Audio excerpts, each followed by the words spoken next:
부하구안이라는 사람이 여행이 우리들에게 주는 유익에 대해서 이야기한 것이 있습니다. 우리가 여행이라는 것을 하다 보면 적어도 세 가지의 유익함을 우리들에게 준다 하는 것입니다. 첫 번째는 낯선 곳에 대한 지식을 여행은 우리들에게 준다라고 말합니다. 우리가 낯선 곳에 가면 우리가 사는 곳과는 다른 풍경과 다른 사람들과 다른 생각과 다른 정서에 대한 것을 우리가 얻을 수 있고 볼 수 있습니다. 그래서 여행이라는 것은 우리가 새로운 곳, 그리고 우리가 가보지 못한 곳에 대한 그러한 새로운 지식, 그리고 우리가 익숙하지 못한 것들을 경험할 수 있는 시간이 되어진다. 두 번째는 여행은 우리에게 고향에 대한 사랑을 준다라고 말합니다. 낯선 곳에 가서 우리가 있다 보면 낯선 곳에 대한 지식을 알게 되고 얻게 되고 느끼게 되지만 그 가운데에서 우리는 내가 사는 곳, 그리고 내가 있는 곳, 그리고 내가 나온 곳에 대한 소중함과 사랑을 알게 되고 느끼게 되어진다라는 겁니다. 그리고 여행이 주는 유익함의 세 번째는 나 자신을 발견하게 해준다라고 이 부하구안은 말했습니다. 어떤 것이냐면 우리가 날마다 살아가는 이 일상 가운데에서 날마다 사람들이 이야기하는 대로 다람쥐 쳇바퀴 돌듯이 바쁘게 돌아가는 이 일상 가운데에서 좀 멀리 떨어져서 뚝 떨어져서 우리를 다시 되돌아볼 수 있는 시간, 나 자신을 발견할 수 있는 시간이 되어진다. 여행이라는 것은 우리의 삶 가운데 가질 수 있는 특별한 것 가운데 하나가 되어집니다. 현대인의 삶은 날마다 점점 더 바빠지고 있습니다. 날마다 할 일들이 점점 더 많아지고 있습니다. 그런데 그 일들을 보면 우리가 바빠지고 많아진다라고 해서 특별히 새로운 것이 있는 것이 아니라 날마다 하는 일들이 반복되어지고 익숙한 것들이 계속해서 우리들에게 나타나는 것을 볼 수 있다는 겁니다. 우리는 이것을 일상이라고 부릅니다.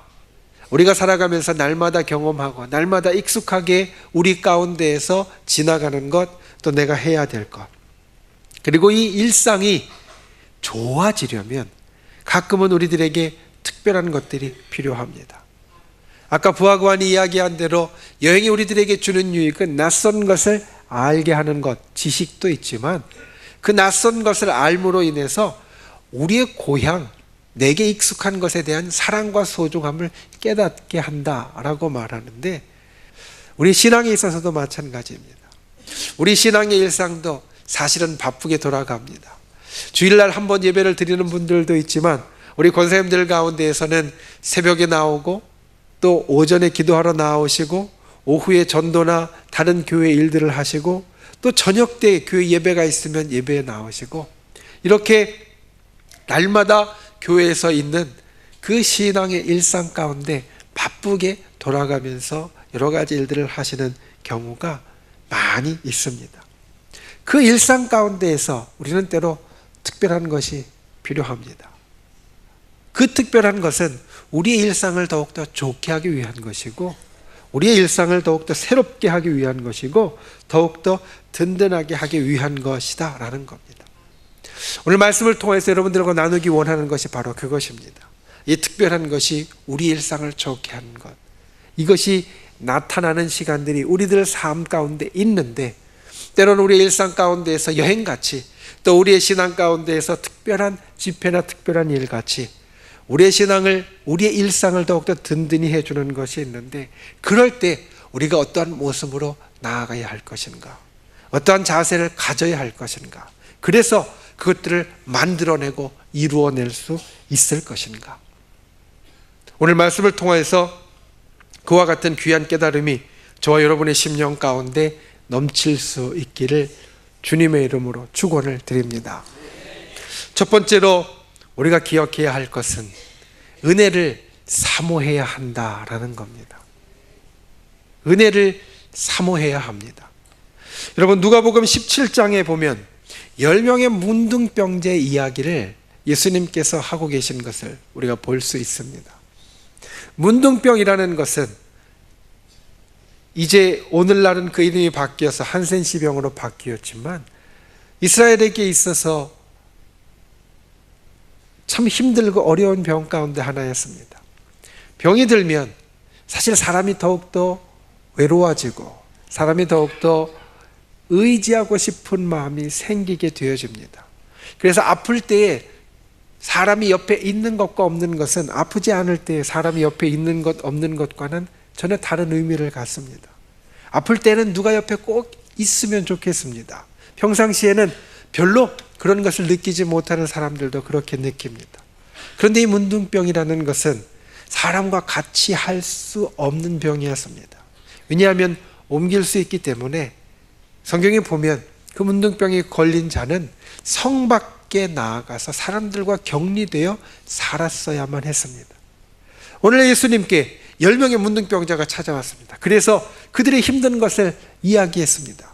주님, 우리가 이와 같이 떨어져서 나의 친구들과 나의 가족과 나의 집과 그리고 나의 고향과 모든 것에 떨어져 살고 있는데 주님께서 이 병을 치료해 주셔서 우리로 그 가운데 다시 돌아갈 수 있도록 해 주시면 좋겠습니다.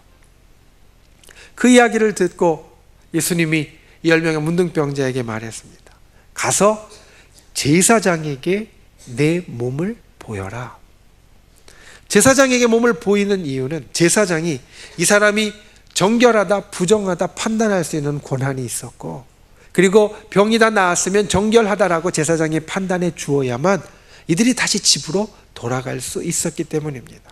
그래서 예수님은 이 10명의 문둥병자에게 너희는 가서 제사장에게 너희 몸을 보여라. 그러면 정결타함을 얻을 것이고 내가 원하는 대로 집에 돌아갈 수 있을 것이다. 이 10명의 문둥병자들이 예수님의 그 이야기를 듣고 제사장에게 가는 길에 발견합니다. 자기들의 손을 보니까, 서로 옆에 있는 사람의 얼굴을 보니까 그 문둥병이 다 나은 것을 발견합니다. 뛸 듯이 기뻤습니다. 좋았습니다. 그리고 그들의 길을 갔습니다. 그런데 그 중에 한 명이 다시 예수님께로 돌아옵니다. 예수님께로 돌아와서 예수님께서 자기의 병을 치유해 주시는 것을 감사했습니다. 예수님이 그 한 명에게 묻습니다. 나머지 9명은 어디에 있느냐? 그리고 예수님은 그 돌아온 한 명에게 선포합니다. 이제 너에게 구원이 임하였다. 이 문둥병자의 이야기는 오늘날 우리의 신앙을 돌이켜보는 것 같습니다. 우리가 주님 앞에 나올 때는 주님의 은혜를 사모해서 나옵니다. 원하는 것이 있고 바라는 것이 있을 때가 많습니다. 때로 힘들고 어려울 때 주님 앞에 간절히 메어 달립니다.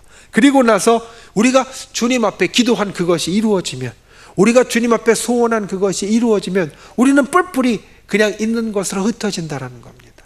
주님께서 이것을 나에게 이루어 주신 것을 생각하지 않고, 주님께서 나에게 이루어 주신 것을 다시 한번 마음속에 새기지 않고 그냥 내가 가는 것으로, 내가 갈 것으로, 내가 할 것으로 그냥 흩어지는 것이 우리의 인생이 되지 않는가? 은혜를 더 사모하는 자가 되어서 주님 앞에 나오는 자가 되어줘야만 합니다. 그래야 주께서 우리들에게 더욱더 큰 은혜를 내려주신다라는 겁니다. 오늘 말씀은 이렇게 시작합니다. 그러나 더욱 큰 은혜를 주시나니. 더욱 큰 은혜, 영어로 보니까 more grace라고 되어 있습니다. 그레이스, 은혜라는 것은 우리가 셀 수 있는 것이 아닙니다. 그런데 그 셀 수 있는 것이 아님에도 불구하고 하나님께서는 우리들에게 더욱더 풍성하고 더욱더 큰 은혜, 더한 은혜를 그를 찾아오는 자에게, 그 앞에 나오는 자에게 주신다라고 말씀하고 있습니다. 여러분, 은혜는 하나님께서 우리들에게 주시는 선물입니다. 여러분, 우리가 선물을 누구에게 받을 때 한두 개를 받았다라고 해서 충분하고 이만됐다라고 말하는 사람은 사실 별로 없을 겁니다. 그 선물이 나에게 더 주어질 수 있다라고 생각하면 우리가 받을 수 있을 만큼 그 선물을 받는 것이 당연히 좋다라고 생각하고 말할 것입니다. 하나님의 은혜도 마찬가지입니다. 주님 앞에 나오는 자에게 오늘 말씀은 더한 은혜, 더욱 큰 은혜를 부어 주신다라고 말씀합니다. 우리가 은혜를 사모하여 주님 앞에 나올 때마다 주님께서는 우리들에게 은혜를 더 북돋아 주신다라는 겁니다. 더욱더 풍성하게 주신다라는 겁니다. 우리가 사모하여 주님 앞에 나오면 주님께서 우리들에게 약속하신 은혜를 더욱더 풍성하게 내려 주신다라는 겁니다. 여러분, 이 은혜를 사모하는 분들이 되시기를 바랍니다. 이 은혜를 진정 마음 깊은 곳에서 간절히 사모하는 분들이 되시기를 바랍니다. 우리가 사모할 때 그 은혜가 우리에게 풍성히 주어진다는 것을 믿고 나오는 분들이 되시기를 바랍니다. 내 은혜가 내게 족하다 머물러 있지 마시고, 내게 하나님의 응답이 있지만, 내게 하나님의 축복이 있지만, 내게 하나님께서 주신 좋은 것이 있지만 거기서 멈추지 않고 주님 앞에 나올 때에 그 한 명의 문둥병자와 같이 주께서 우리들에게는 더욱더 큰 은혜를 부어주신다는 것을 믿고 붙잡는 분들이 되시기를 바랍니다. 진실로 우리의 삶 가운데 주님 앞에 시마다 때마다 나오시며 주께서 약속한 그 풍성한 은혜를 받아 누리는 그러한 저와 여러분이 다 되실 수 있기를 주님의 이름으로 축원을 드립니다. 두 번째로 우리가 주님 앞에 더한 은혜를 사모하기 위해서 해야 될 것은 겸손히 구하여야 한다라는 겁니다. 에스더서 1장을 보면 당시에 세계를 호령하던 바사 왕국의 왕이 나옵니다. 아하스웨로 왕입니다. 이 아하스웨로 왕, 그는 당시에 세계를 다스리는 왕이었습니다. 저 애굽부터 중앙아시아까지 당시 알려진 모든 것을 다 점령하였고 그것을 통치하는 이 왕, 이 아하스웨로 왕은 왕이 된 지 3년째에 그 왕국의 위엄을 나타내고 자기 왕의 권위를 과시하고자 180일 동안 연회를 베풀었다라고 말합니다. 왕궁에서 180일 동안 15,000여 명을 초청해서 연회를 베풀었습니다. 잔치가 끝나갈 무렵 왕은 왕비를 부르려고 작정합니다.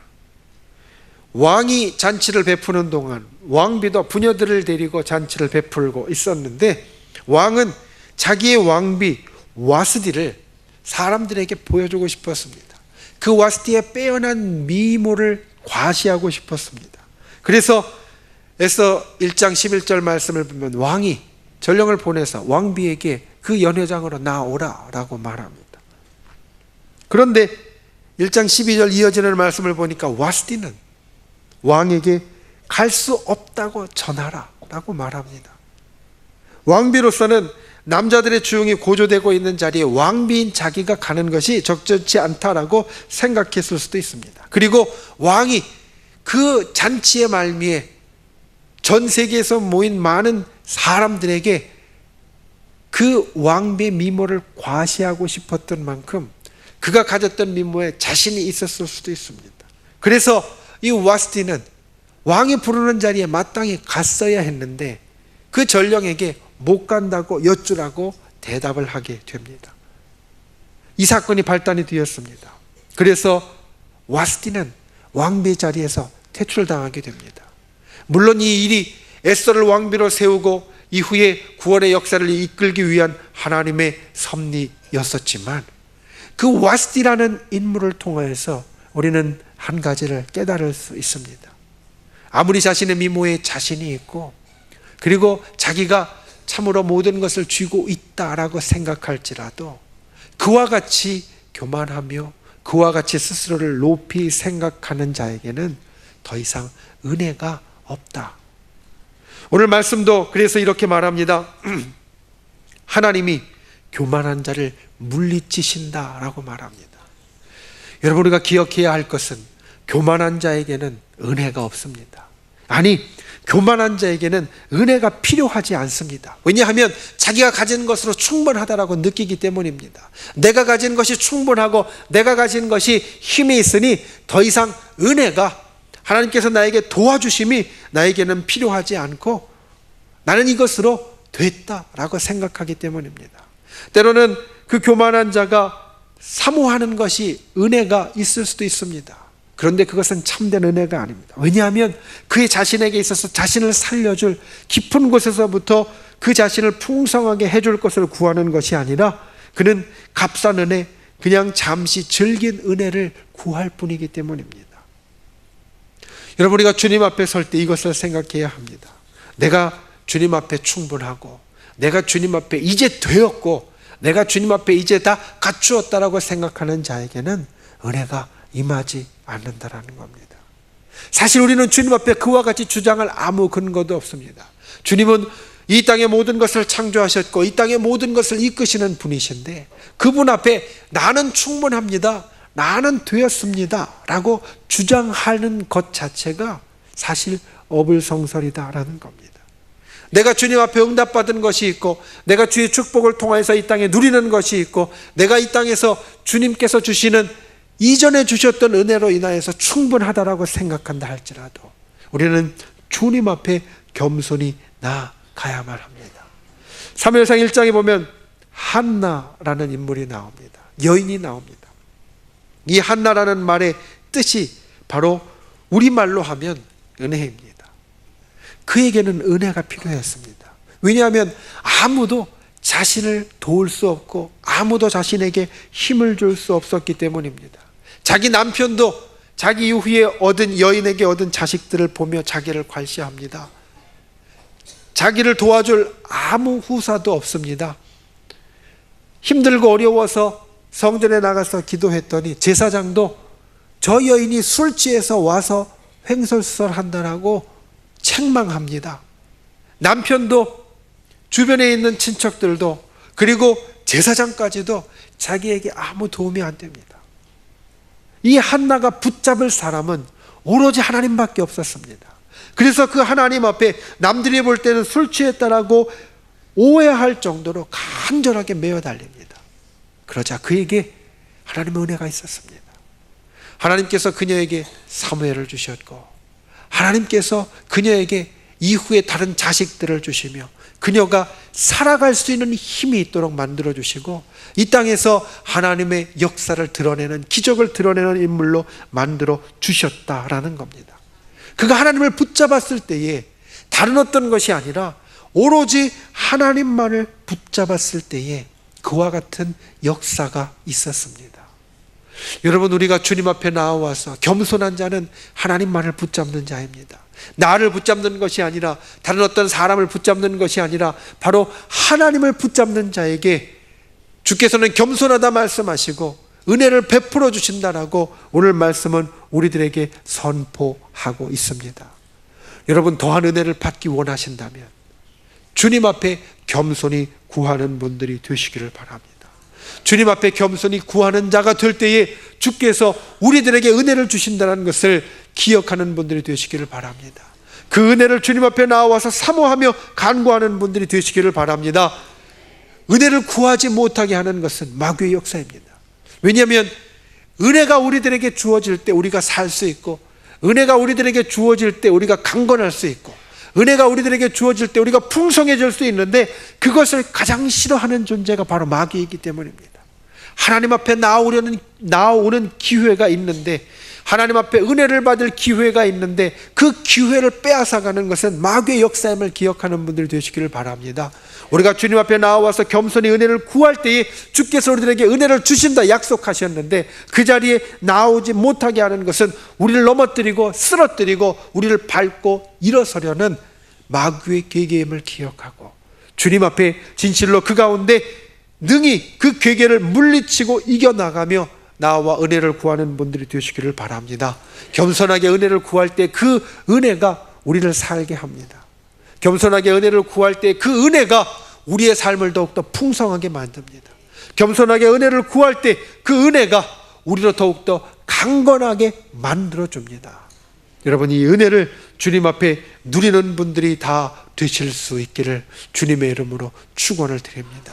진실로 이 은혜가 우리들을 살게 한다는 것을 기억하여서 주님 앞에 나와 그 은혜를 붙잡고 더욱더 주께서 약속하신 그 풍성한 삶을 살아갈 수 있는 그러한 저와 여러분이 다 될 수 있기를 주님의 이름으로 축원을 드립니다. 말씀을 맺습니다. 스코틀랜드 유명한 설교자인 어스킨 목사님이 있습니다. 그 어스킨 목사님이 한 주일날 은혜 받은 대로 말씀을 전했습니다. 그날 스칼렛이라는 여인이 이 교회를 방문했는데 이 목사님의 설교를 듣고 큰 은혜를 받았습니다. 그래서 다음 주일에도 내가 이 목사님의 설교로 은혜를 받아야지 생각하고 그 다음 주일에도 그 교회에 예배에 참석을 했습니다. 그리고 이 워스킨 목사님의 설교를 들었습니다. 그런데 그 주일은 자기에게 은혜가 없었다라는 겁니다. 이 스칼렛이라는 여인이 지난주는 나에게 은혜가 많았는데 왜 오늘은 은혜가 없을까? 이 워스킨 목사님에게 물어보았습니다. 목사님, 지난주일은 제가 정말 큰 은혜를 받아서 목사님의 말씀을 통해서 정말 큰 은혜를 받아서 오늘 또 목사님의 말씀을 들으러 왔는데 왜 오늘은 제가 은혜를 받지 못했을까요? 그러자 이 목사님이 이 스칼렛이라는 여인에게 말합니다. 자매님, 그 이유는 간단합니다.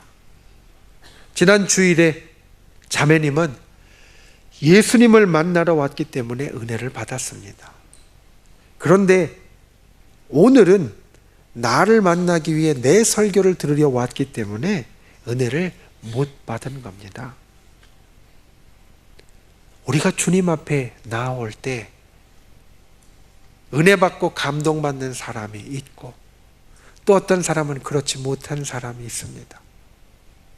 이 스칼렛이라는 여인의 이야기는 우리가 어떻게 하면 은혜 받고 감동을 얻는 사람이 될 수 있고 또 어떻게 하면 은혜를 받지 못하는 사람이 될 수 있는가를 말해줍니다.